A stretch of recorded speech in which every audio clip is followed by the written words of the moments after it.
Welcome to part 88 of our Decode Healthcare Masterclass series. I'm Harshal, and today we're jumping straight into chapter 21, Z codes. So if you've ever, stared at a claim wondering exactly where a Z code actually belongs or how on earth to capture all that crucial social data, well, you are in the exact right place. We are locking in on section IC21 of the CMS official guidelines today. Our mission? Decoding how to capture the why behind an encounter when it goes beyond just a standard disease or injury. Z-codes are literally your best tool for telling the complete, highly detailed story of a patient's health status. Here is our zero fluff agenda for today. 1. Primary versus secondary Z-codes. 2. Screening versus diagnostic sequencing. And 3. The SDOH documentation exceptions. Let's hit it.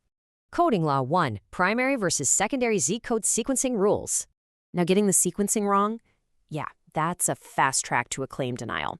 Z-codes explain the reason for a visit or give us that vital patient context. But, and this is absolutely crucial, remember guidelines section IC21B, Z-codes are never ever procedure codes.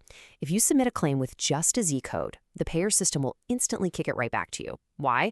Because you told them why the patient was there, but not what you actually did for them. You've always got to have a corresponding procedure code to describe the actual work performed.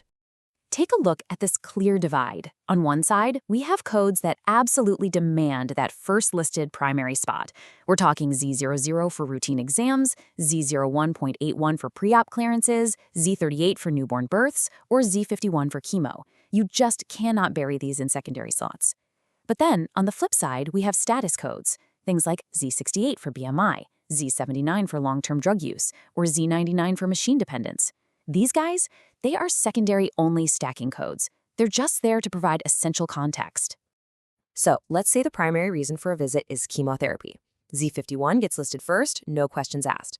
But if that exact same patient happens to be dependent on a respirator, well, that status, Z99.12, is always sequenced as an additional secondary code. It gives us the how and why of the patient's complexity, but it doesn't drive the main counter. Moving right along to Coding Law 2, Screening versus Diagnostic Sequencing Laws. First up, we have got to define our terms. The guidelines explicitly define screening as testing for disease or disease precursors in seemingly well asymptomatic individuals. The whole goal is early detection. And guys, this is completely different from a diagnostic test. Diagnostic means you're actively investigating a specific sign or symptom the patient is already experiencing, right? If they have abdominal pain and you run a test, that's diagnostic. If they feel perfectly fine and just hit a milestone age for a checkup, that's screening. It's all about the intent. But here is a real-world scenario that trips coders up all the time. What actually happens if a screening test finds a new pathology or abnormality? Let's say a patient comes in, perfectly healthy, for a routine screen, but the doctor actually finds something concerning. What sequence do you use on that claim? The law here is strict, but honestly beautifully logical. Step 1.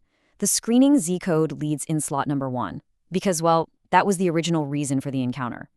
Step 2. The newly discovered condition follows right behind in slot number 2. You always code the initial intent first, no matter what you end up finding. Let's visualize this with a super common scenario. A screening colonoscopy or a polyp is unexpectedly found. How do we map this out to stay 100% compliant? Here's your bulletproof sequence. Slot 1 gets Z12.11, showing the encounter was for a screening of a malignant neoplasm of the colon. Then slot 2 gets D12.6 for the discovered benign colon polyp. This sequencing law is absolutely non-negotiable for CMS. The screening intent will always trump the new finding for that primary position. All right, on to Coding Law 3, Social Determinants of Health, or SDOH, and the non-provider exception. This is an area of healthcare data capture that is just exploding right now. SDOH codes capture those vital environmental, socioeconomic, and psychosocial risks that heavily influence a patient's health.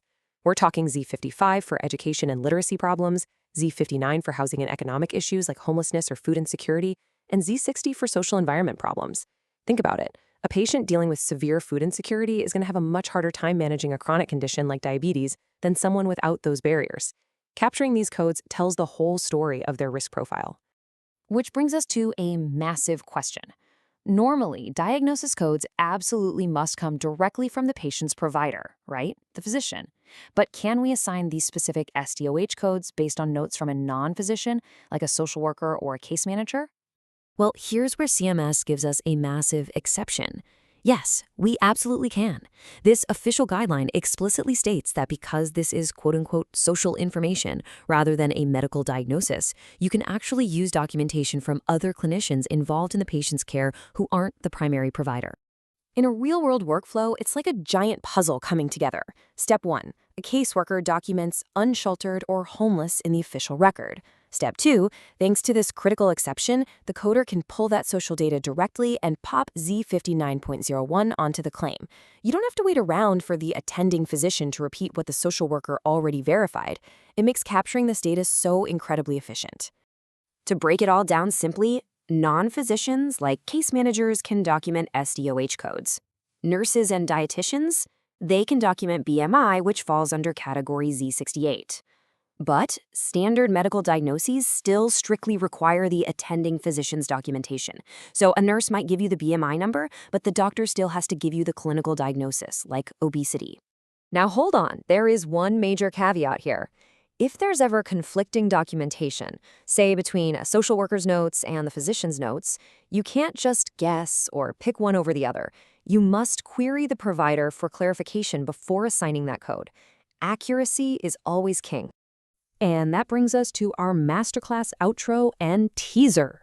Let's do a quick recap of your new coding laws. You now know exactly which Z codes lock down that primary slot and which ones are strictly for secondary context. You know that screening intent beats out new diagnostic findings for slot number 1 every single time. And you know how to safely use that non-provider exception for SDOH and BMI data. If this explainer leveled up your coding game today, definitely make sure to like and subscribe because you are not going to want to miss part 89. We'll be tackling the ultimate masterclass on Section 2 guidelines and the Uniform Hospital Discharge dataset, focusing heavily on inpatient principal diagnosis selection rules. It is going to be packed with essential info. Until next time, I want to leave you with this thought. Take a really hard look at your current coding workflow. Is your facility actually leveraging those non-provider notes to capture SDOH data? Or are you leaving critical patient complexity and, let's be real, potentially accurate reimbursement just sitting on the table? Think about it. Update your processes and keep decoding healthcare. See you in the next explainer.